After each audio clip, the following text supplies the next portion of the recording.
Musi river development DPR పై ప్రజలను రేవంత్ సర్కార్ తప్పుదోవ పట్టిస్తోందని బీఆర్ఎస్ ఎమ్మెల్సీ కవిత మండిపడ్డారు. మూసీ డీపీఆర్ ఓసారి ఉందంటారు, మరోసారి లేదంటారు. అసలు వరల్డ్ బ్యాంకును సంప్రదించలేదని చెబుతారు. డీపీఆర్ కోసం నిధులు విడుదల చేశామంటారు. అసెంబ్లీలో ఒకటి, బయట చెప్పేది ఒకటి చేస్తున్నారని కవిత ప్రశ్నించారు. ఇదంతా ఎందుకోసం, ఎవరి లాభం కోసం అబద్ధాలు చెబుతున్నారో అసలు నిజమేంటో ప్రజలకు చెప్పాలని కవిత డిమాండ్ చేశారు. సెప్టెంబర్లోనేమో ఆల్రెడీ డిపిఆర్ ఉందంటారు మూసీ ప్రాజెక్ట్కి, అక్టోబర్లోనేమో డిపిఆర్ ప్రిపేర్ చేసేటటువంటి సంస్థకు డబ్బులు రిలీజ్ చేస్తారు.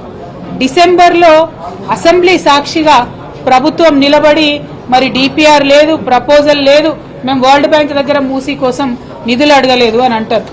ఇది ఎవరి లాభం కోసం చేస్తున్నటువంటి ప్రాజెక్టు. 55 కిలోమీటర్లు మూసీ పరివాహక ప్రాంతంలో 10,000 కోట్లతో బ్రిడ్జ్ కడతామని చెప్తున్నారు. దాదాపు 16,000 ఇండ్లను ఇప్పటికే మూసీ పరివాహక ప్రాంతంలో మీరు మార్కింగ్ చేసి పెట్టినారు.